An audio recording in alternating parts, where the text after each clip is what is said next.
안녕하세요. 채슬리 구독자 여러분. 오늘은 주식 투자와 관련된 세금에 관해서 알아보는 시간을 좀 갖도록 하겠습니다. 요즘 국내 주식 투자뿐만 아니라 해외 주식 투자 그리고 ETF 이런 거 많이 하시는데 재테크만큼 중요한 게 세테크입니다. 네, 우리가 내지 않아도 될 세금이 있다면 아니면 세금을 줄일 수 있다면 합법적으로 우리가 절세를 하는 방법을 정확히 알고 있어야 되는데 특히나 미국 주식이나 ETF 할 때 과도한 세금이 나올 수가 있는데 그 세금을 안 낼 수도 있었던 세금을 내야 된다면 얼마나 그게 더 마음 아프겠습니까? 그래서 오늘은 주식 투자와 관련된 세금의 모든 것이라는 제목으로 김수택 세무사님 모시고 한번 알아보도록 하겠습니다. 안녕하세요. 네, 안녕하세요. 네. 김수택 세무사님이신데, 회사 이름이 세무회계 수택스네요.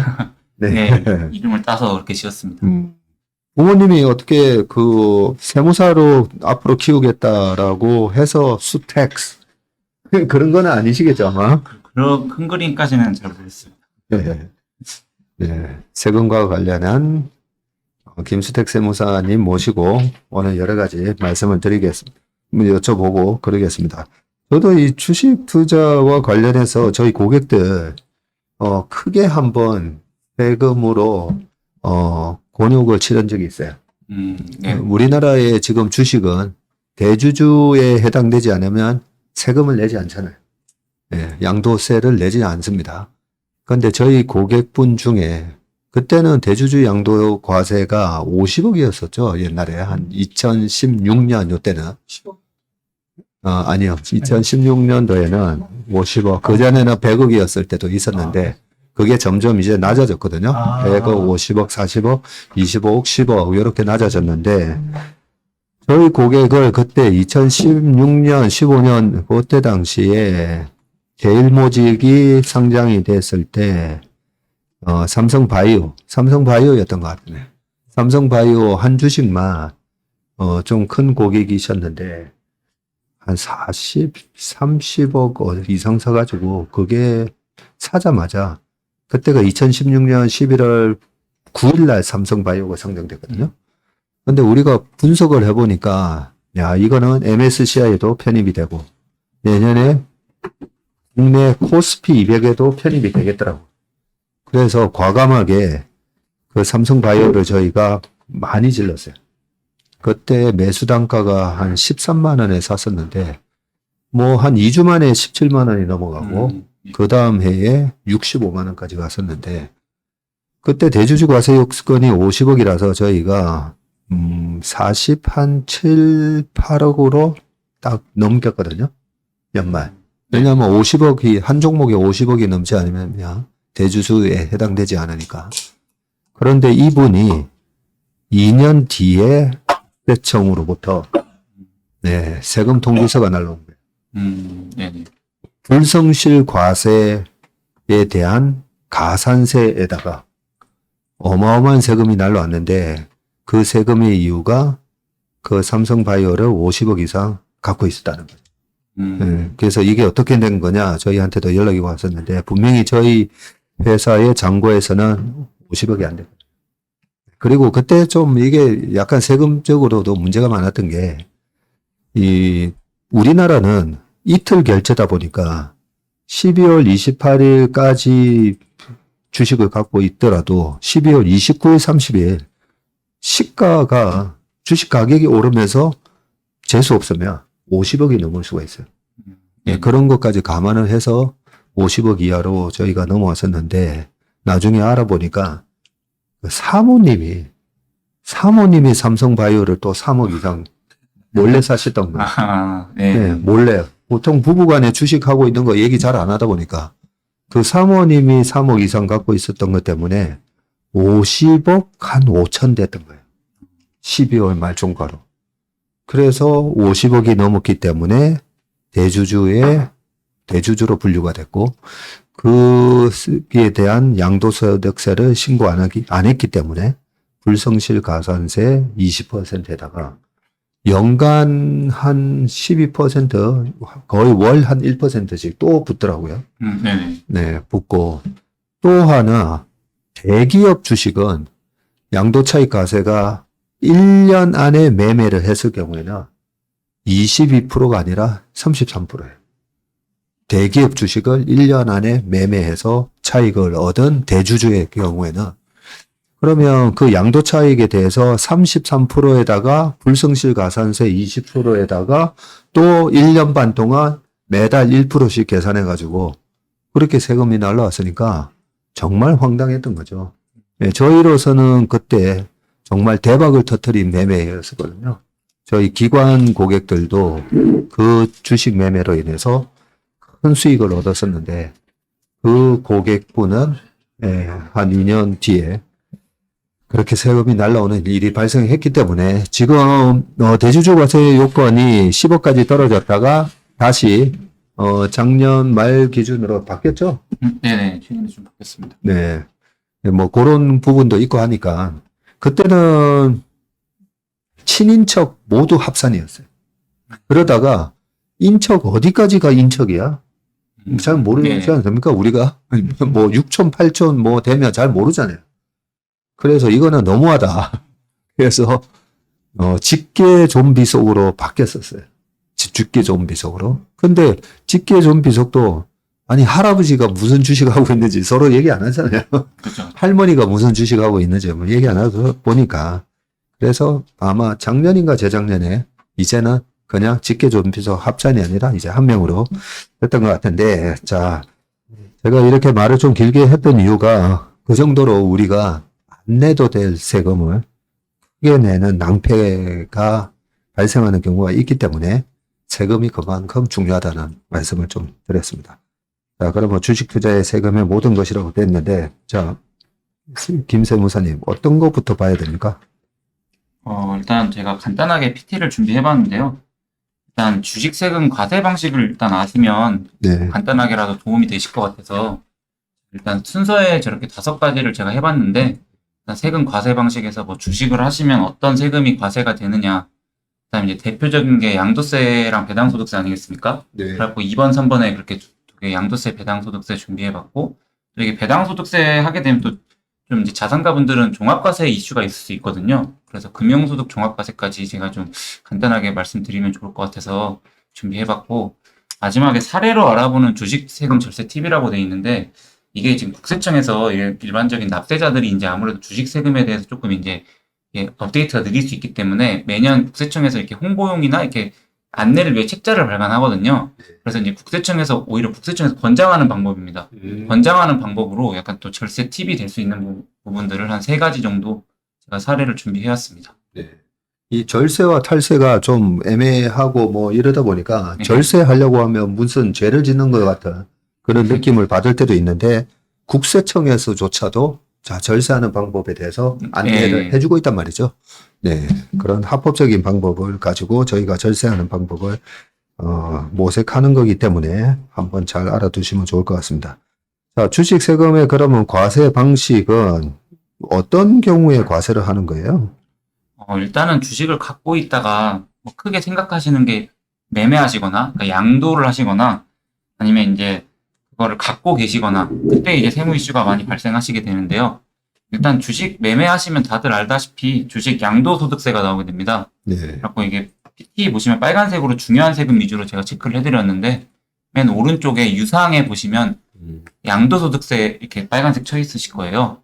주식을 파시면 양도소득세가 나오게 되시고, 반대로 가운데 보유 해가지고 가로 열고 배당 이렇게 돼 있는데, 이건 반대로 주식을 보유하고 계시면 그 배당 기준일 시점에 그 주식 보유자에게 배당을 주지 않습니까? 기업에서. 네. 그 부분에 대해서 내는 세금이 배당소득세입니다. 이 양도세랑 배당세 같은 경우에 다 이게 소득세 성격이기 때문에 소득세면은 밑에 별표 주석 보시면은 관련된 10%만큼 지방소득세도 같이 부과가 되게 되거든요. 네. 그리고 이제 일반적인 이런 소득세는 뭐 국세청이나 세무서에, 지방소득세는 관할 시군구청에 내게 되기 때문에 그 부분 10%가 더 추가로 발생한다. 이렇게 알고 계시면 좋을 것 같습니다. 네. 그러다 보니까 양도소득세가 20%인데 이 지방소득세가 또 10% 붙으면서 22%가 되고 배당소득세도 14%인데 또 10%가 붙으니까 14% 더하기 1.4%에서 네네, 15.4%가 맞습니다. 되고 네네. 뭐 그런 거죠. 네네. 자, 아직까지도 저희 회사에 찾아오시는 고객분 중에 세금은 어떻게 되나요? 라고 물으셔서 저희 주식 1인당 뭐 10억, 30억 이렇게 되지 않으면 세금 없습니다 하면 깜짝 놀라는 분들 아직 계세요. 네네. 주식 양도소득세가 없나요? 이렇게 얘기하시는 분들도 계실 정도로 주식에 대한 세금에 대해서는 좀 모르시는 분들이 많은데 오늘 이번 기회로 확실하게 주식 관련된 세금이 어떻게 이루어지는지 마스터 하시길 바라겠습니다. 자, 그러면 국내 주식 양도세 납세 의무자는 어떤 사람들이 세금을 내는 겁니까? 네네. 그래갖고 이런 이제 납세 의무자에 대해 궁금증이 많기 때문에 국세청에서 발간한 책자에서 이렇게 표를 넣어주는데요. 이게 그냥 동그라미 X로만 돼 있기 때문에 처음에 복잡해 보이실 수 있는데, 제가 그래갖고 이제 빨간색이나 이런 하늘색 같은 걸로 표시를 해왔습니다. 그래갖고 일단 상장법인의 대주주 같은 경우에는 양도소득세 말씀하신 대로 납세 의무 있으시고요. 네. 그리고 상장법인의 대주주가 누구냐? 그러면 저 빨간색 박스 안에 있는 저런 지분율 및 시가총액 기준 이상을 갖고 있으면 상장법인 대주주로 봐서 양도소득세를 내셔야 합니다. 네. 그리고 상장 시장이 이게 코스피, 코스닥, 코넥스 이렇게 세 가지 정도 있잖아요. 그거마다 기준이 조금씩 다른데 그 세세한 부분은 이렇게 관련된 PT 자료 보시면 될 것 같습니다. 네.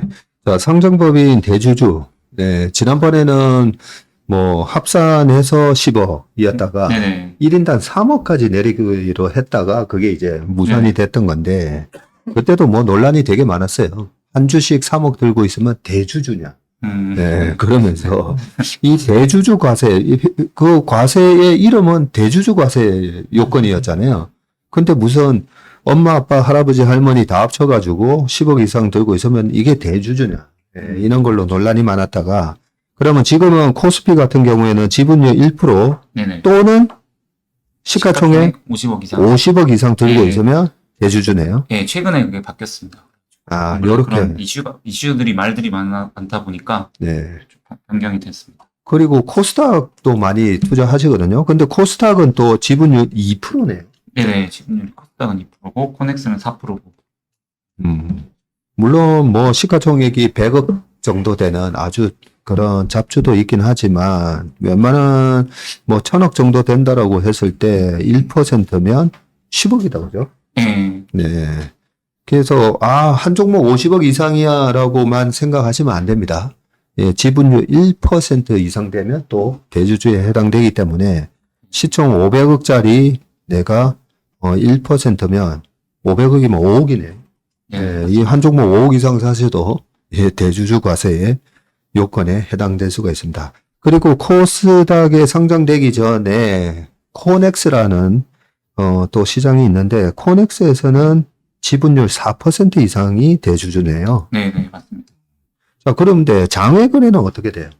장외 거래 같은 경우에는 네. 이렇게 보시면 일반적인 경우에 이제 장외 거래 같은 경우는 무조건 과세 대상이라고 생각하시면 되는데 장외 거래 상장법인, 그러니까 장외 거래인데 상장된 법인의 소액주주. 그러니까 이게 말이 좀 복잡할 수 있지만 네. 장외 거래면서 상장법인 거를 장외에서 거래하는 소액주주의 경우에는 세금 납세 의무가 있다고 생각하시면 됩니다. 이게 저번에 무슨 공개 매수? 예. 공개 매수에 응하게 되면 그게 상장법인의 장외 거래가 되면서 세금이 발생할 수 있다. 이런 걸 본 네네. 적이 있는 것 같아요. 네네. 그러니까 상장법인이라도 네네. 이게 상장법인이라도 장외 거래 할 수 있거든요. 예. 뭐 우리 최상무랑 나랑 삼성전자 주식을 제가 갖고 있는데 최상무한테 그래 내가 삼성전자 주식 한 100주 줄게 하면 이렇게 서로 1대1 네네. 매매하고 주식을 이관해 줄 수가 있고 돈 받고 그죠? 그러면 이게 하나의 장외거래 형태가 되면서 이럴 때도 세금을 내야 된다. 네네. 이때 맞습니다. 얼마 내요 그러면? 장외 거래의 경우에는 조금씩 세율이 조금 다른데 장외 거래의 경우에는 이때도 양도 차익 세금을 내는 거죠? 예, 맞습니다. 세율 부분은 조금 이게 미세하게 나눠져 있어서 그 부분은 조금 이제 그 관련된 국세청에서 고시하는 표를 보고 참고하시면 될 것 네, 같습니다. 이게 좀 다른 것 같더라고요. 그러면 장외거래 비상장법인 같은 경우에 벤처기업 네네. 그것도 보니까 다 세금 내야 되더라고요. 예. 일단 기본적으로 비상장법인이시면 대주주 여부와 관계없이 세금을 낸다고 생각하시는 게 좋습니다. 일단 장외 거래든 뭐 이렇게 KOTC 거래 같은 그런 금융투자협회에서 그런 주관하는 그런 곳에서 하는 거래라도 비상장법인이면 일단 비상장 주식이시면 세금을 내셔야 된다 생각하시면 편할 것 같습니다. 예. 알겠습니다. 상장법인은 대주주만, 비상장법인은 웬만하면 금액에 상관없이 세금을 내야 된다. 예, 이렇게 이해하시면 될 것 같고. 자, 또 이제 헷갈리는 게 해외 주식 양도세예요. 해외 주식. 네네. 요즘 해외 주식 많이 투자를 하고 계시는데 이 부분은 어떻게 됩니까? 이게 아무래도 이제 여기 가장 궁금해 하시는 게 해외 주식 양도세일 확률이 높거든요. 네. 실질적으로 대주주가 되기는 쉽지 않고 네. 대부분 이제 관심이 있으신 게 해외 주식 양도소득세 겁니다.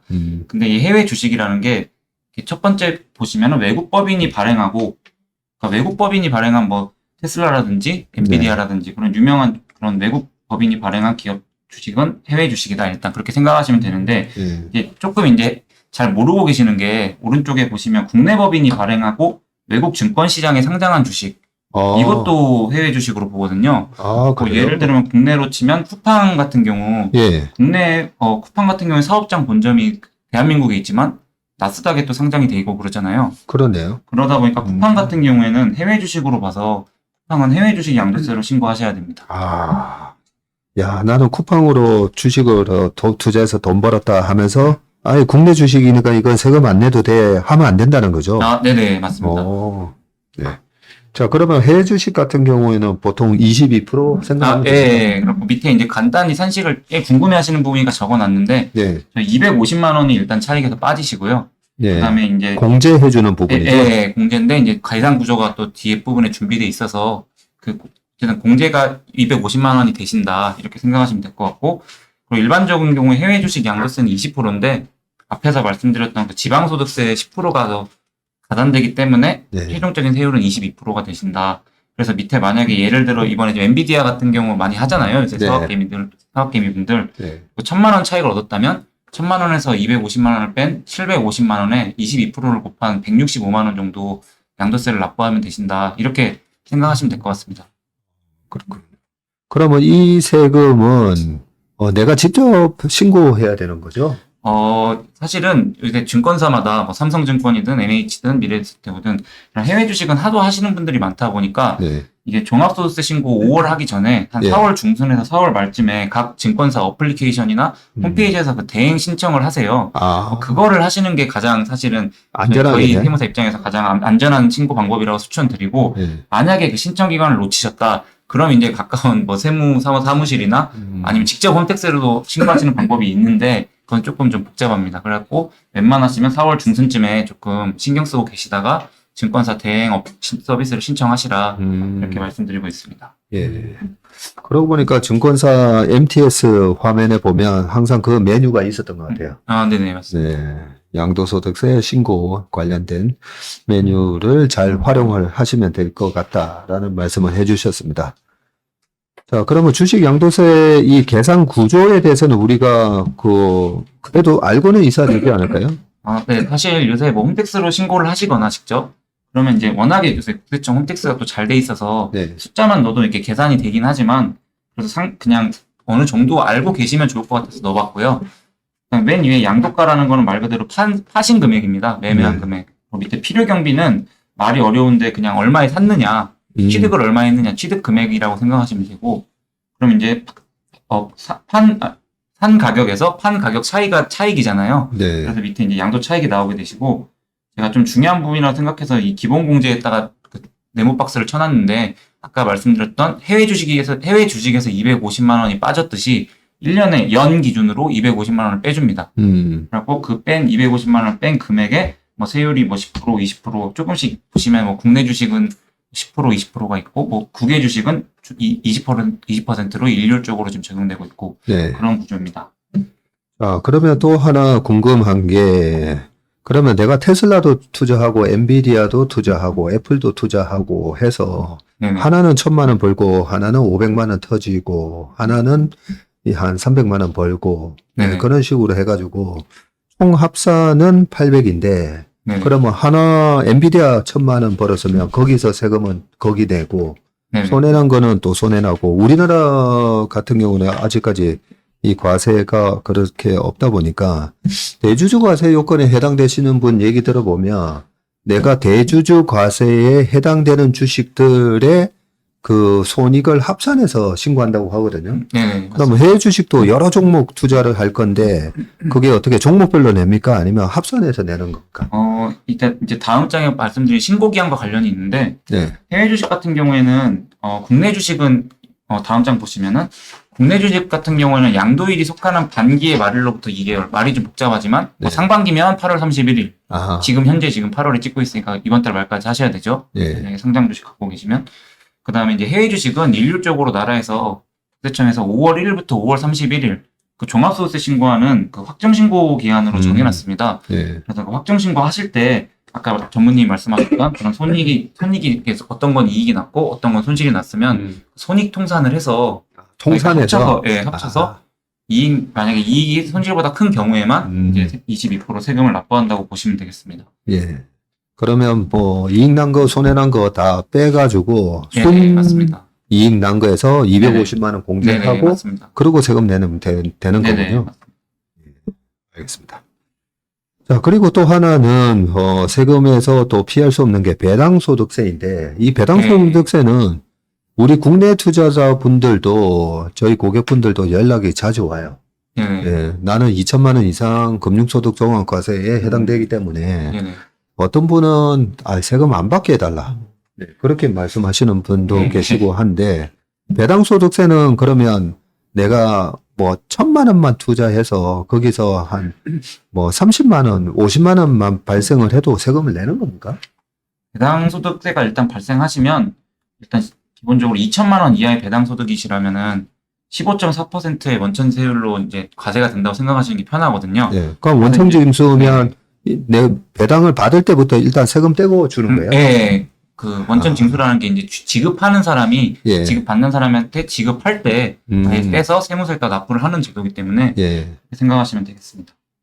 그러면 투자하는 금액에 상관없이 무조건 배당소득세, 지방소득세 네네. 포함해서 15.4%는 네네. 떼고, 그러면 금융소득 2천만 원을 초과하는 사람들은 어떻게 돼요? 그 초과하는 경우에는 제가 PT 그림 같은 걸 좀 준비를 해왔는데 네. 국세청에서 제공해주고 있어서 일반 납세자들분들이 보기 좀 편하겠더라고요. 네. 이게 보시면 위에서부터 보시면 이자 배당, 근로사업, 연금, 기타 이 6가지를 2배사 근영기 이렇게 6가지를 종합소득이라고 하는데요. 이 중에서 이자랑 배당을 전무님 말씀대로 금융소득이라고 합니다. 네. 근데 이 배당소득 및 이자소득을 합쳐서 여기 밑에 2천만 원 얘기가 있죠. 2천만 원 이하, 2천만 원 초과 이거에 따라서 이제 뭐 세율이 몇 프로냐, 뭐 15.4%냐 아니면 6에서 45%냐가 나뉘게 되는데 전무님 말씀대로 2천만 원 이하라면 저기 뭐 보시면 세율이 14%로 돼 있는데 지금 네. 이 자료 같은 경우에는 지금 지방소득세가 안 들어가 있는 자료거든요. 네. 그래서 지방세까지 하면 2천만 원 이하는 15.4%. 2천만 원이 초과하게 되면 이제 2천만 원 초과분은 이게 종합과세라고 해가지고 나라에서 정해주는 그 개인 소득세율 표가 있거든요. 예. 나라에서 정해주는 그 누진세율 표에 따라서 과세를 하게 되는데 통상적으로 2천만 원이 초과되실 정도면 사소득이 많기 때문에 세율이 아무래도 15.4%보다는 높게 형성될 가능성이 높습니다. 조금 전에 2배사 뭐 연금기? 2배사 근연기에 제가 그렇게 배웠어서 그러면 이 종합소득에 포함되는 소득이 2배사 근영기. 네, 맞습니다. 그군요. 네. 이자소득, 배당소득, 사업소득, 근로소득, 연금소득, 기타 소득. 이렇게 6가지입니다. 종합소득에 연금소득까지 포함시켜요. 네, 그렇게 되고 퇴직 양도 같은 경우 밑에 이름은 있지만 얘네는 따로 아예 별도로 신고를 하기 때문에 네, 어렵게 세법에서는 분류과세라고는 표현하고 있습니다. 예. 우리 이성희 프로 최근에 회계사 시험 공부했었는데 요 종합소득 관련해서도 네. 공부했어요? 네. 2배사 근영기 알아요 혹시? 네.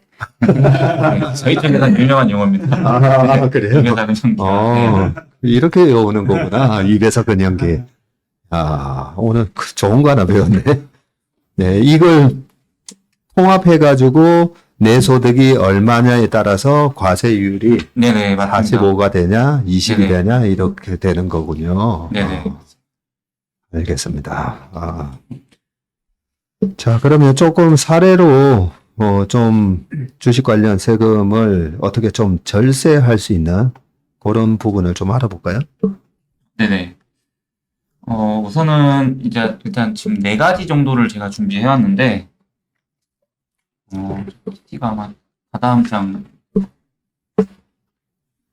네, 네 가지 정도를 제가 준비했는데, 여기 팁 1, 2, 3번까지는 제가 아까 말씀드렸던 국세청에서 발간한 주식세금 관련된 책자에 공식적으로 나와 있는 방법입니다. 네. 뭐 1번, 2번, 3번까지는 국세청에서도 진짜, 실제로 이렇게 어떻게 보면은 권장이라고 해야 될까요? 네. 국세청에서 인정하는 방법이라고 할 수 있고, 4번은 뭐 워낙에 4번도 사실 유명한 방법입니다. 절세 계좌라고 해서 퇴직연금이나 아니면 IRP, ISA 이런 계좌를 활용하는 건데 일단 시간 여건도 그렇고 저 같은 경우는 팁 4번 같은 경우는 ISA만 간단히 설명드리려고 합니다.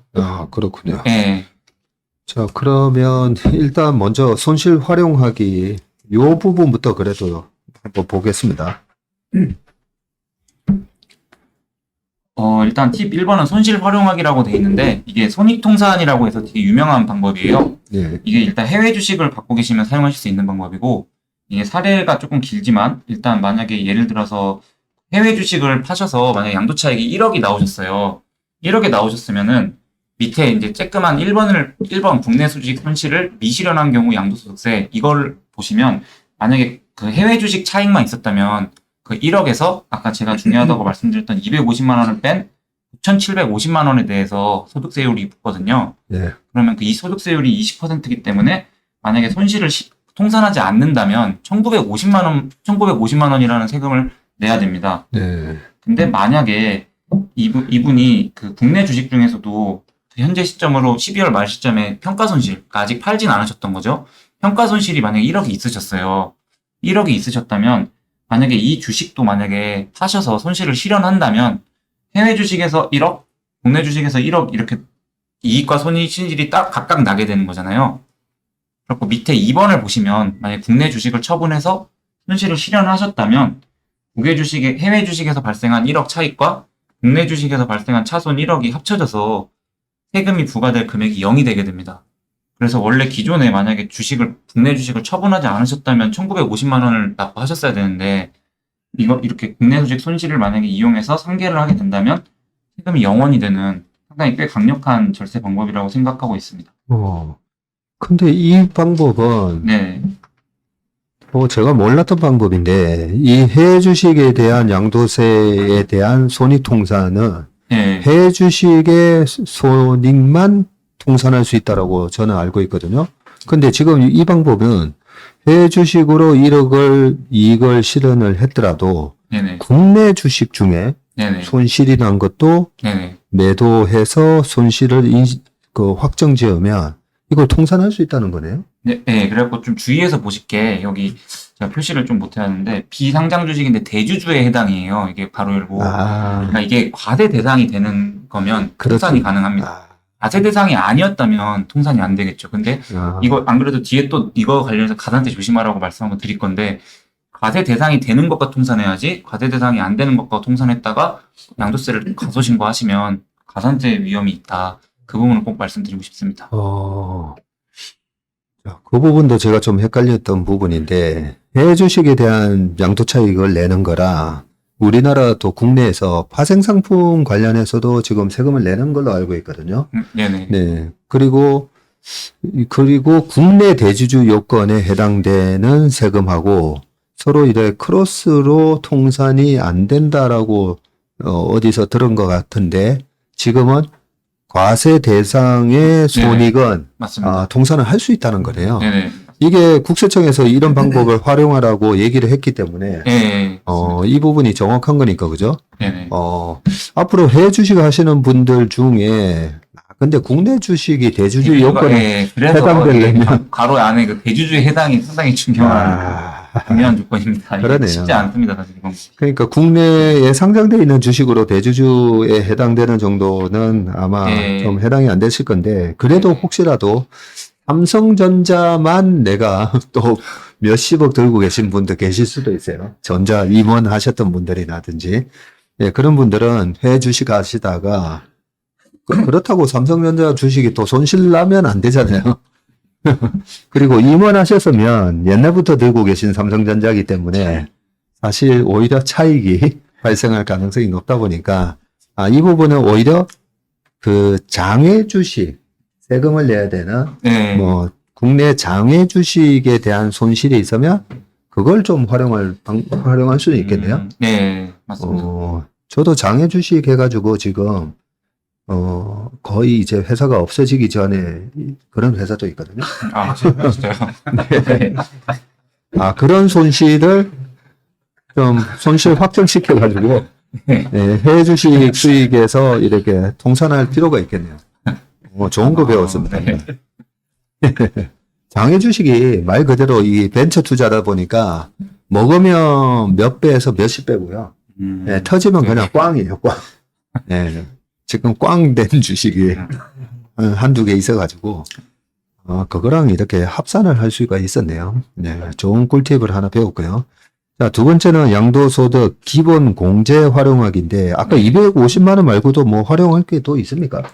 사실 그 250만 원이 중요하기 때문에 네모칸을 쳤던 건데요. 네. 그 250만 원을 활용하는 거라서 이게 가장 유명한 방법입니다, 이번이. 250만 원을 만약에 이게 사례를 보시면은 천주를 10,000원에 취득했다가 지금 15,000원에 지금 거래가 되고 있는 상황이거든요. 네. 그럼 5,000원만큼 차익이 발생했거든요. 네.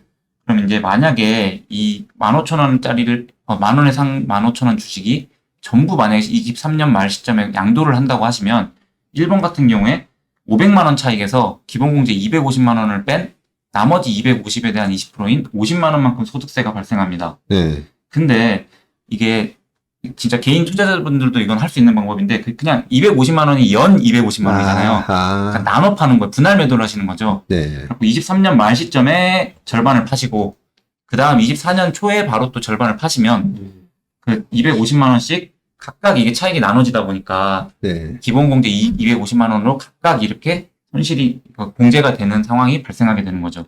그래서 사실 금액이 보시면 그렇고 사례도 금액이 크진 않습니다. 네. 1번 전부 양도했을 때는 50만 원만큼 양도세는 있어야 되는데 2번 분할 양도로 인해 기본 공제를 2번 적용받게 되면 0이 되는 방법인데 금액이 크진 않지만 충분히 일반 개인 해외 주식 하시는 개인 투자자분들은 활용할 수 있는 방법이라고 생각해서 세청에서 이렇게 약간 권장하고 있는 것 같습니다.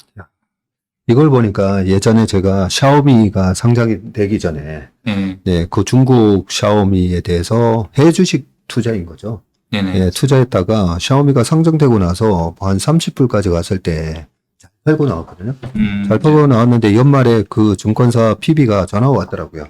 네. 250만 원 공제 받아야 되니까 조금이라도 그 신고를 하고 넘어가라는 거죠. 네네. 예, 근데 귀찮아가지고 그때 안 하고 넘어갔었는데 했었으면 250만 원어치에 대한 22%면 50만 원이다, 그죠? 그렇죠. 예, 꽤 큽니다. 그러니까 생각보다는. 꽤 크네.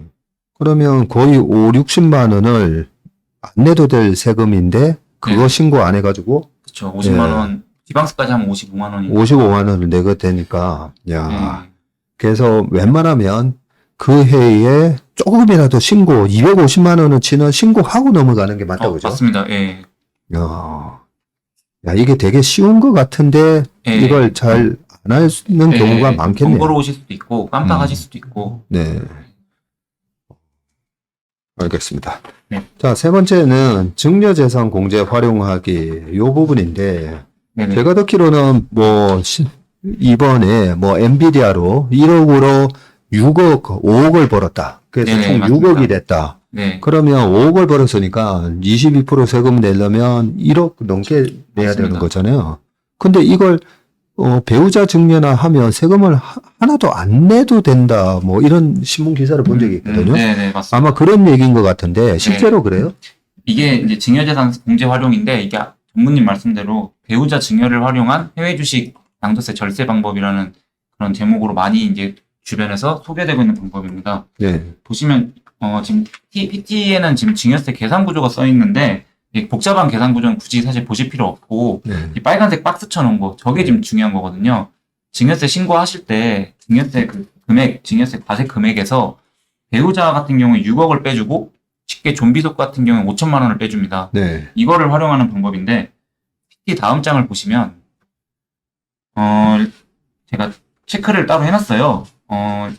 1억 원에 취득했던 주식이 해외 주식이죠, 이것도. 네. 6억 원에 지금 23년 말 시점으로 사례해서 그래서 5억 평가이익이 발생했는데 이 5억 평가이익을 만약에 그대로 세금을 내시게 되면 평가이익 밑에 1번 여기 보시면 6억에서 1억 뺀 평가이익 5억에서 기본공제만 빠집니다. 250만 원. 네. 제가 이거 네. 미리 읽고 온 것도 아닌데 좀 전에 제가 얘기한 그 사례는 네, 그 사례입니다. 그래서 이게 굉장히 이것도 유명한 사례라서. 네. 네. 거기서 250만 빠지고 거기서 소득세율 기준으로 20%만 곱하면 1억 가까이 전무님 말씀대로 아까 비슷하게 1억 가까이 나옵니다. 네. 근데 이걸 만약 배우자에게 증여하고 만약 배우자가 그 주식을 갖고 있다 양도하게 되면 네. 이게 산식이 이번에 갖고 동그라미 1, 동그라미 2 해서 어렵게 돼 있지만 일단 증여세는 이게 받는 사람이 내는 세금이거든요. 네. 배우자분이 이제 주식을 증여받으니까 배우자분 입장에서 증여세를 내야 되는데 6억짜리 주식을 받았는데 아까 말씀드렸듯이 배우자는 6억까지 공제가 되거든요. 네. 그러니까 일단 증여세는 낼 금액이 없어서 0입니다. 야. 그리고 배우자가 만약에 또 그걸 양도를 하게 되면 배우자가 그 6억에 받았으면 6억에 이건 주가가 일정하다는 가정하에 예. 6억에 다시 팔 거잖아요. 네. 그러면 6억을 팔 건데 그 취득한 금액, 배우자가 주식을 가져온 금액이 그 증여 당시에 그 증여 재산가액으로 인정이 됩니다. 현재 야. 우리나라 세법상. 예. 그러다 보니까 6억의 주식을 팔아도 6억에 받은 주식을 6억에 파는 거니까 양도세도 0이 되는 거죠. 예. 이게 가장 강력한 절세 방법 중 하나입니다. 야, 그러니까 100불에 사서 600불이 돼서 네. 예, 이게 6억이 됐는데 네네. 요 6억을 그대로 배우자한테 증여하면 배우자의 취득가는 100불이 아니라 600불로 네. 이제 리셋이 된다는 말이죠. 네네, 맞습니다. 야, 이거 활용을 많이 해야 되겠네. 네네. 이게 그럼 뭐 배우자 6억이고 성년 아이들한테는 5천만 원씩 할 수 있는 거잖아요. 네네, 맞습니다. 그러면 주식 투자해가지고 해외 주식 투자해가지고 이익이 나면 무조건 정리해야 되겠네. 근데 이제 제일 중요한 말씀을 하나 드려야 되는데 주의할 게 이게 있는 방법이거든요. 제 생각에는. 네. 이게 지금 올해 말까지만 활용할 수 있는 방법일 것 같습니다. 제 생각에는. 왜냐하면은 예. 지금 세법이 최근에 그 개정이 돼가지고 따로 복잡한 내용이라 넣질 않았는데 그 2월 과세라고 해가지고 부동산 같은 경우에는 증여를 하면은 증여 받기 전에 취득가액으로 차익을 산정하는 그런 제도가 있거든요. 부동산은 그게 그래요? 부동산은 그렇게 합니다. 5년, 예, 뭐 10년 내에 그 증여 받고 10년 내에 양도하면 2월 과세라고 해서 그렇게 취득가액을 그 종전의 취득가로 봐버리는데 주식도 지금 그런 지금 개정이 아마 됐을 겁니다. 그래서 제가 알기로 올해 말까지만 이게 좀 유효한 방법이라고 알고 있고 이 부분은 제가 좀 더 확인되면 나중에 댓글이라든지 그런 부분을 좀 더 보완해 드리겠습니다. 예. 아니, 그러니까 그 부동산 말씀하셨는데 부동산은 6천만 원에 사서 이게 6억이 됐어요. 네네. 6억이 됐는데 배우자한테 증여를 하면 예. 그 배우자가 6억을 받아서 바로 1년 안에 예. 딱 팔면 요 방식대로 하면 세금을 안 내는데 근데 부동산은 그 증여하기 전에 남편의 취득가를 네. 다 계산해서 증여 아까 전 2월 가세? 예, 2월 과세라고. 증여 전 취득가액으로 네. 계산을 해서 어쨌든 그 차익만큼은 양도소득세를 물리게 되는데 지금 네. 주식은 그렇게 돼 있지 않으니까. 예, 그래서 워낙에 지금 이게 유명한 방법이다 보니까 네. 이것 때문에 조금 만든 느낌이 있더라고요. 그러겠네요. 예. 그래서 저도 아니 어떻게 증여하면서 이게 매수가가 리셋되고 세금을 하나도 안 낸다면 이거는 네. 무조건 써먹어야 되는 방법인데 일단 이게 지금까지는 합법적인 예, 방법인 올해 거죠. 말까지는 일단 올해 말까지? 예.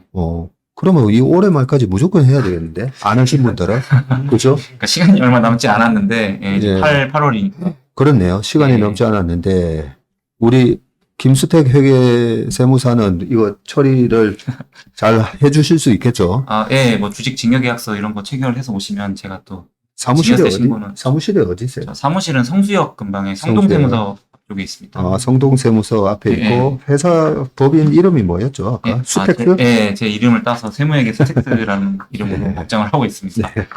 혹시 이쪽에 대해서 관심 있으신 분들은 수텍스의 김수택 세무사를 찾아보시면 될 것 같습니다. 자, 그러면 이거 합법적인 절세 방법을 올해까지 해야 되고, 아까 그 꼭 배우자가 아니라 금액이 작은 경우에는 네. 자녀한테 해도 된다, 그죠? 예. 네. 다만 이제 자녀 좀비속 같은 경우에 5천까지밖에 안 빠지니까 5천까지. 조금 절세 효과가 배우자에 비해서는 확실히 떨어질 것 같습니다. 최상무님, 아들 하나 있는데, 네. 아들한테 5천만 원. 그러니까 아들 보고 주식 하라지 말고, 아빠가 돈 쫙 벌어가지고, 10년에 한 번씩, 10년마다 되죠, 이게. 예, 10년마다 네. 네. 근데 올해까지네. 그러니까, 올해 안에 빨리 아들한테 넘겨야 돼요. 예, 5천만 원씩. 네. 우리 고객분들도 지금, 이는 증여나 상속에 관한 네네. 세금을 고민하시는 분들이 많으신데, 이 해주식 하시는 분들 계시면 꼭 이거 얘기 말씀드려야 되겠다, 그죠? 올해까지는 5천만 원이라도 자녀한테 증여하시는 게 유리합니다. 네. 자, 그 다음에 네 번째, 요거는 최근에 ISA 계좌 이런 부분이 최근에 뭐 밸류업 이런 거 하면서 네네. ISA에다가 세제 혜택을 더 주겠다. 네네. 네, 그러므로 인해서 좀 국내 주식 투자에 대한 부분에 훨씬 좀 유리한 그런 부분을 만들어주겠다. 이런 기사는 많이 봤는데 네네. 이 IS 계좌로 뭐 어떻게 절세를 할 수 있는 겁니까? 이 ISA 계좌도 굉장히 유명하게 많이 알고 계시는데, 뭐 ISA가 이렇게 지금 표에 보시듯이 일반형, 서민형 뭐 여러 가지가 있잖아요. 근데 이제 이게 일정 특정 금액만큼 뭐 서민형이면 400만 원, 일반형이면 200만 원 이렇게 비과세가 되다 보니까 그 비과세 금액만큼 일단은 세금이 그 부분은 발생하지 않습니다. 네. 그리고 밑에 이제 보시면 비과세 한도가 초과시 9.9%로 저율 분리과세라고 되어 있는데요. 그러니까 네. 이게 저율, 낮은 세율로 원천 징수만 하고 끝난다는 겁니다. 그러니까 아까 최소한 뭐 2천만 원 이하더라도 15.4%는 냈어야 되는데 이거 같은 경우에 지금 9.9%, 지방세까지 해서 9.9%니까 그래도 지금 거의 한 6% 정도 저렴한 거죠. 그러네요. 예, 그래서 이것 때문에 절세 효과로 잘 알고 계신 분들이 많은 것 같은데 이게 의무가입 기간이 3년이 있어가지고 이 3년 동안은 일단 ISA를 유지를 해주셔야 됩니다. 유지를 하지 않고 만약 중도에 해지하게 되면 다시 이제 아까 말씀드렸던 15.4% 세율로 다시 또 이제 소급해서 추징이 일어나기 때문에 그 의무가입 기간을 좀 지켜주시면 지키셔야 된다는 게 주의사항일 것 같습니다. 예. 근데 비과세 한도가 일반형 200만 원, 서민형 400만 원, 농어민형 400만 네네. 원인데 이 금액도 좀 늘려준다라고 들었던 것 같은데요. 이 ISA 이런 비과세 한도는 원체 좀 개정이 많은 부분인데요. 네. 아무래도 이제 실제로 이걸 활용하시는 이제 투자자분들도 많고 하다 보니까 항상 세법 개정이나 뭐 개정안 같은데 항상 단골로 들어간 주제입니다. 뭐 일단 지금 현재 현행 기준으로는 지금 200, 400으로 지금 돼 있는 것 같고 또 이번에 세법 개정안은 어떤지는 또 지금도 이게 국회 통과가 될 때까지 좀 지켜봐야 될 것 같습니다. 예. 그리고 밑에는 보니까 납입 한도가 연간 2천만 원, 네네, 또 최대 맞습니다. 1억 원으로 돼 있거든요. 네네, 맞습니다. 납입 한도가 있네요. 예, 또 이렇게 너무 막 한도가 없이 계속해서 납입이 가능하면 이걸로 또 절세 효과를 누리신 분들이 너무 금액이 커질 수가 있으니까 그래서 또 한도를 정해놨습니다. 그러겠네요. 요건이 좀 가입 요건은 소득 요건이 있는데 예. 예. 네. 네. 그러게요. 이 가입 요건이라든지 납입 한도를 정해놓지 않으면 이렇게 네. 절세 효과가 있는 계좌로 다 옮겨갈 거니까. 그렇죠, 맞습니다. 네. 그래서 어느 정도 이렇게 한도를 정해놓은 것 같습니다. 자, 그러면 이 ISA 계좌를 통한 절세 방법은 어떤 게 있습니까? 일단 지금 말씀드렸다시피 일단은 뭐 증권사나 이런 데 들어가서 가입을 하시면 되고요. 금융에 네. 가서. 이거 밑에 이거는 사례는 이게 제가 좀 더 숫자를 보시면 좀 더 확실히 와닿을 것 같아서 배당금을 1,000만 원을 받았다는 경우로 가정해서 한번 사례를 만들어 봤는데요. 만약에 일반 주식 계좌로 투자하셔서 배당을 1,000만 원을 받으셨다면 아까 말씀드렸던 15.4%로 세율이 나오게 되니까 154만 원 정도 배당소득세로 납부하시는 거거든요. 네. 이 ISA 계좌 만약에 아까 비과세 한도 400만 원인 서민형 기준으로 만약에 투자를 하셨다면 그 배당금 1,000만 원에서 오른쪽의 표대로 비과세 400만 원이 빠진 600만 원에 대해서만 9.9%의 저율 과세가 이루어지게 됩니다. 그래서 세금이 배당소득세가 59만 4천 원 정도로 나오기 때문에 뭐 대략적으로 100만 원 가까이 지금 차이가 나니까 꽤나 강력한 그런 절세 방법이라고 할 수 있겠습니다. 그렇네요. 자, 그러면 여기 일반형, 서민형, 농어민형에 해당되시는 분들은 네네. 무조건 이 IS 계좌에서 풀로 예. 혜택을 받으셔야 된다, 있으면 그죠? 드시는 게 좋을 것 같습니다. 총 급여 5천만 원 또는 종합소득 3,800만 원 이하 거주자예요. 이해합니다. 예. 우리 직원들 임금도 다 5천만 원 이하로 해가지고 이 IS의 계좌 요건에 좀 다 들어가게끔 하는 방법. 이승준 대표님 어때요? 네. 우리 박성구 지금 표정이 안 좋은데. 안 좋으시네. 이 절세도 중요하지만 많이 버는 게 중요합니다. 일단은 그죠? 네, 많이 벌고 또 절세할 수 있는 부분은 최대한 절세하는 게 좋습니다. 자, 그리고 그 다음 또 유의사항 같은 게 있습니까? 네, 이제 마지막 순서로 제가 유의사항을 좀 두 개 정도만 좀 실수 많이 하실 것 같은 걸로 준비해 왔는데요. 이게 사례는 좀 길게 돼 있는데, 그러니까 아까 말씀드렸다시피 국내 주식에선 차익이 났고 해외 주식에선 차손이 발생한 상황이에요. 근데 이제 아까 뭐 대주주에 해당하면은 손익 통산이 된다고 아까 말씀드렸잖아요. 네. 근데 이게 좀 조심하셔야 되는 게 해외 주식 같은 경우에 항상 5월달 종합소득세 신고하는 확정 신고 기간에 신고를 해야 되거든요. 네. 근데 이 사례 같은 경우에 그 국내 주식을 양도하고 나서 상반기에 지금 8월 30일, 8월 말 시점까지 신고를 할 때 그때 통산을 하신 거예요. 그러니까 이게 국세청 답변이 국외 해외 주식 같은 경우 5월 달에 하는 확정 신고만 가능하기 때문에 네. 이 국내 주식 신고하는 예정 신고 시에 이렇게 차손을 만약에 통산해버려서 신고했으면 양도세를 덜 낸 거다. 통산하면 안 됐다. 이건 거죠. 그래서 이게 가산세가 정말 무서운 세금이거든요. 네. 신고를, 아까 전무님 말씀대로 신고 안 하셨으면 무신고 가산세로 20%, 덜 냈으면 과도신고 가산세라고 해서 또 덜 낸 금액의 10%까지 또 내는 그런 벌금형 성격이기 때문에 이런 사소한 거지만 이런 거, 이거 국세청에서 발간한 책자 좀 찾아보시면 또 나와 있거든요. 이런 거 조심하시면 좋을 것 같아서 한번 준비했습니다. 네. 방금 말씀하신 대로 6월 말까지 기준으로 해서 8월까지 신고해야 되는 게 있고, 네네, 맞습니다. 그 다음에 아까 금융소득 종합과세 같은 경우에는 5월 말까지 네, 뭐 신고해야 되는 게 있는데, 그걸 조금 착오하셔가지고 7월이나 8월 달에 잘못 통산 신고하셨다가는 네. 적용이 안 되는 경우가 있고 불성실 가산세까지 물 수 있다라는 부분입니다. 그거 되게 중요하다, 그죠? 예, 이건 실수하기 실수하기 쉬운 부분입니다. 그게 일부러 그렇게 막 좀 헷갈리게 만들어 놓은 거 아니에요? 그러니까 이게 해서- 말이 예정 신고도 그렇고 네. 확정 신고도 그렇고 좀 말이 어렵긴 합니다. 이게. 음. 그런 이게 오해하실 수 있는 소지가 좀 있긴 합니다. 네. 저도 그것 때문에 올해 불성실 가산세 내면서 예, 전무님이 예.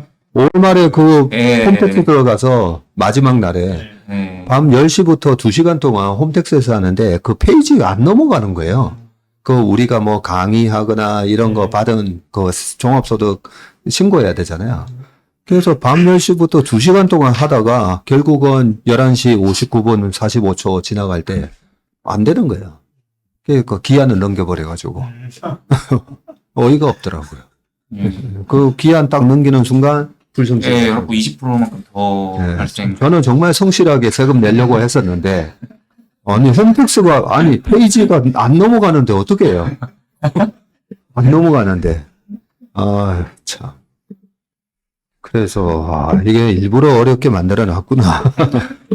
그래서, 우리 김세무사님 같은 세무사를 잘 활용해야 되구나. 그 고생만 했어요, 고생만.